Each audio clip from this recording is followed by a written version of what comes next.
भारत में लाल आतंक पर फाइनल वार हो गया है। तस्वीर देखिए एक के बाद एक किस तरह से सरेंडर हो रहे हैं। 208 नक्सलियों ने सरेंडर किया है।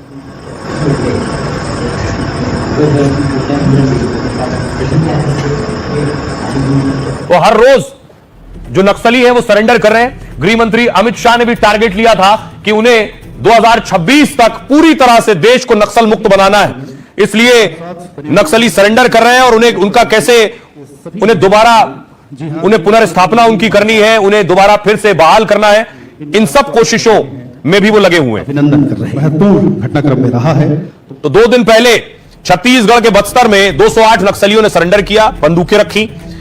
इनमें 98 पुरुष नक्सली और 110 महिला नक्सली शामिल हैं। इन सभी नक्सलियों पर 5 से 25 लाख का इनाम था। इनमें 1 करोड़ के इनामी नक्सली रूपेश मार्ड ने भी सरेंडर किया है। नक्सलियों ने हथियार छोड़कर संविधान अपनाने का वादा किया है, हाथ में संविधान की किताब लिए। इससे पहले छत्तीसगढ़ में 197 नक्सलियों ने आत्मसमर्पण किया। 4 दिन पहले महाराष्ट्र में भी 61 नक्सलियों ने हथियार डाले थे। पिछले 5 दिन में कुल 466 नक्सली सरेंडर कर चुके हैं। जनवरी 2024 से अब तक 2100 नक्सली सरेंडर कर चुके हैं। 1700 से ज्यादा गिरफ्तार हुए और 477 मुठभेड़ में ढेर कर दिए गए। आत्मसमर्पण करने वाले नक्सलियों की मदद सरकार करेगी।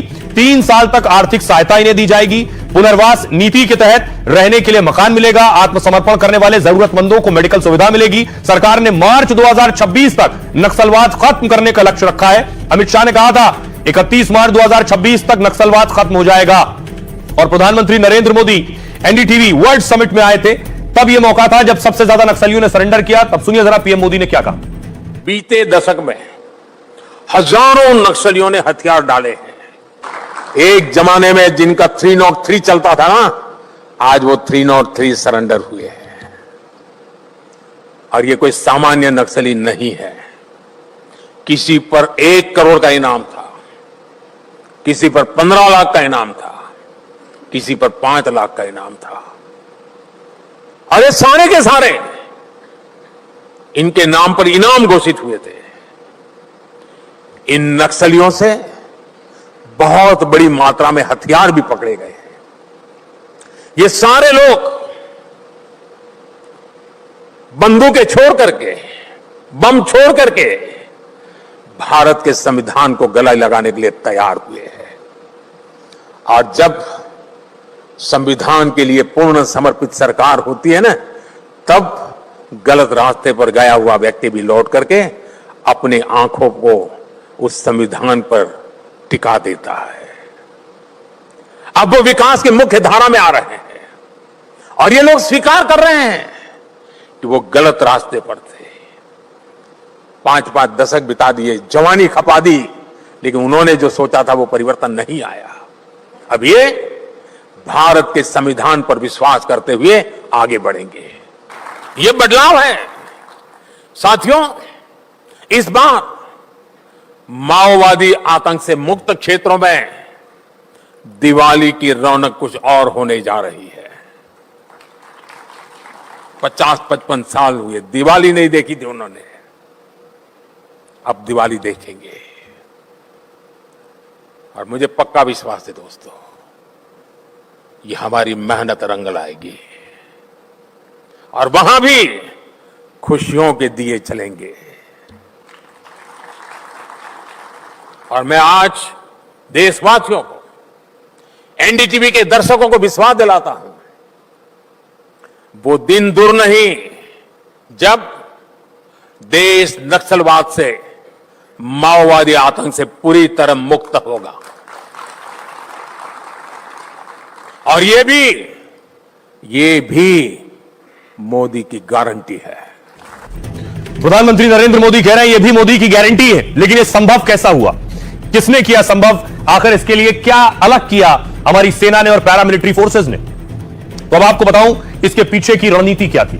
नक्सल विरोधी अभियानों ने इस साल सारे रिकॉर्ड तोड़ दिए।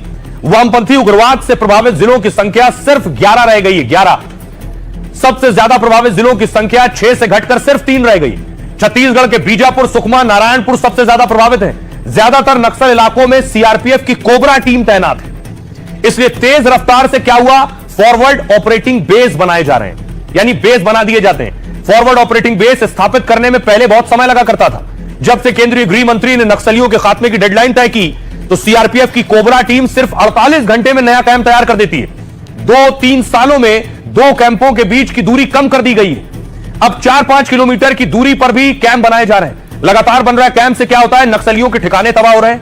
ऐसा कोई इलाका नहीं बचा है जहां सुरक्षा बलों की पहुंच ना हो। नक्सलियों के लिए जंगलों में ज्यादा दूरी तक भागना संभव नहीं है। नक्सलियों की सप्लाई चेन कट चुकी है, वित्तीय मदद नहीं मिल पाती है। सुरक्षा बलों के एक्शन से नक्सलियों की नई भर्ती बंद हो गई। घने जंगलों में स्थित नक्सल ट्रेनिंग सेंटर तबाह किए जा रहे हैं। नक्सलियों के गढ़ में 2024 में सुरक्षा बलों ने 58 नए कैंप बनाए थे और इस साल 100 नए कैंप स्थापित करने का काम शुरू हुआ है।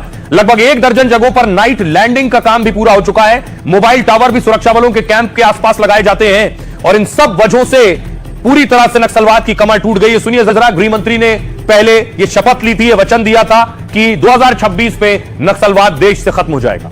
बख्तर की शांति को अगर आपने छिन्न विचिन्न करने का काम किया तो हमारी सशस्त्र फौजें, हमारी सशस्त्र सीआरपीएफ, छत्तीसगढ़ पुलिस मिलकर इसका जवाब देंगे।